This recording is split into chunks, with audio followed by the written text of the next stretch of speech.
Hi everyone, Gavin Day coming to you with an update on what Canada's national teams have been up to. It's been a busy couple of months and we're getting ready for an absolutely massive summer of soccer here in Canada.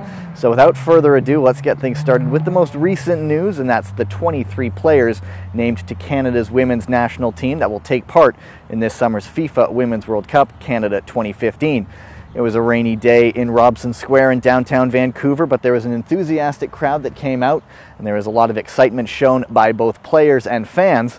Check out more on the roster on our website, canadasoccer.com. But before they take part in the World Cup this summer, there's one final send-off for the team. That's May 29th in Hamilton, Ontario at Tim Hortons Field, where Canada will take on England. Get your tickets now at ticketmaster.ca. Now, the ladies were busy on the field as well. In March, they were in Cyprus for the annual Cyprus Cup. Canada saw 4 games there. We'll take a look at the scoreboard.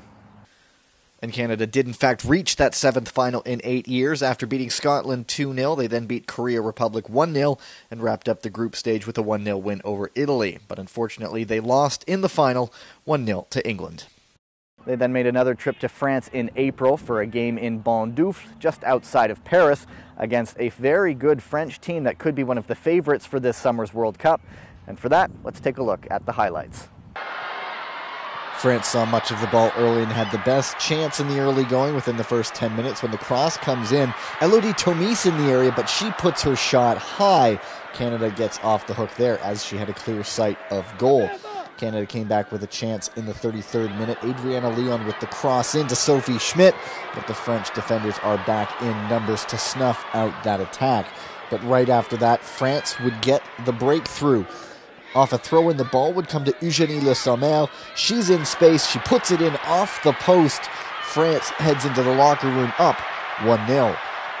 Canada came out to create some chances of their own in the second half in an improved performance in the second 45. Once again, it's Leon, the provider, in the 57th minute towards Schmidt in the middle of the box, but she scuffs her shot inches wide of the post. Canada with a last scramble late as they searched for an equalizer, as they had a few chances with the ball in the French penalty area, but each time they couldn't get the decisive effort to turn the ball towards goal.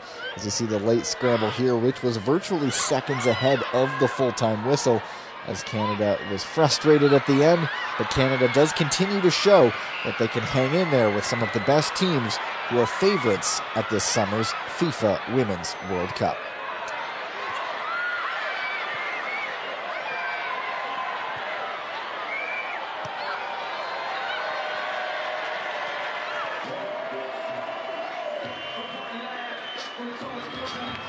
It's also going to be a hectic summer for Canada's men's national team. They start with a pair of World Cup qualifiers in June against Dominica, and then they have the CONCACAF Gold Cup in July, but they were in action for a pair of games in March. Marcus Haber had the game's only goal in a 1-0 win over Guatemala at Lockhart Stadium in Fort Lauderdale, Florida. The team then headed to the Caribbean, to Bayamon, Puerto Rico for another friendly, and for that, we check out the highlights of Canada and Puerto Rico. Canada controlled a lot of the possession and nearly got an early goal. Kyle Becker launched in a high cross towards Julian de Guzman. His volley comes off the post. Canada unlucky not to get one there. But in the 42nd minute, finally they get the breakthrough. It's Tosaint Ricketts, cuts inside one and puts it past a helpless Puerto Rican goalkeeper. It's 1-0 for Canada. For Ricketts, that is his 8th international goal. It would just be a 1-goal lead heading into the second half. But then in the 60th minute, Carl Ouimet lays the ball off to Randy and Winnie Bonsu. He puts his left-footed shot in for his first international goal for Canada, and the lead is doubled. It's 2-0. Canada not done there yet, though, as they would get one more that they very much deserved. And once again, it's Ouimet getting the cross in. Kyle Laren's on the end of it, and the #1 draft pick from the MLS Super Draft from this past year gets his first international goal, makes the final 3-0 for Canada. A good end to a good camp with 2 wins as we head into competitive action this summer. And so Canada is starting to roll as we head into World Cup qualifying. They're riding a 3-game unbeaten streak now, and they're unbeaten in 3 games against CONCACAF opposition under head coach Benito Floro.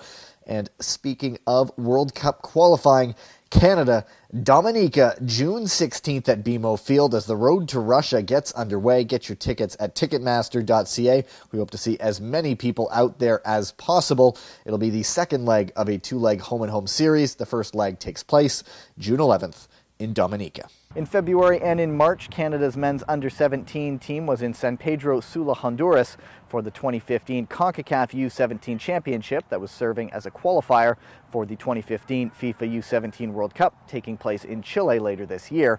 Canada was hoping to take part in a third straight FIFA U17 World Cup. Let's take a look at the scoreboard. Unfortunately for Canada, it wasn't to be. After 3 wins and a draw in their first 4 games, they lost their last 2 and failed to qualify for the U17 World Cup. A couple of Canada's youth national teams had some camps in the last few months and some international friendlies. We'll check out some scores first and then take a look at the upcoming schedule for our national teams.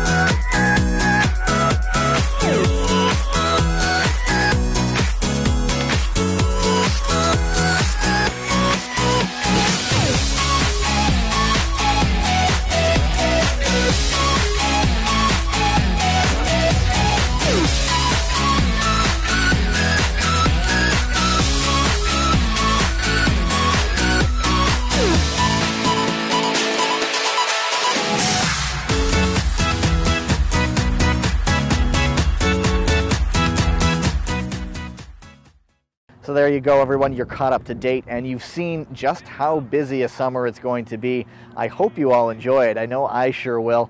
But that's it for now. I'm Gavin Day. This is Canada Soccer TV, and I'll talk to you soon.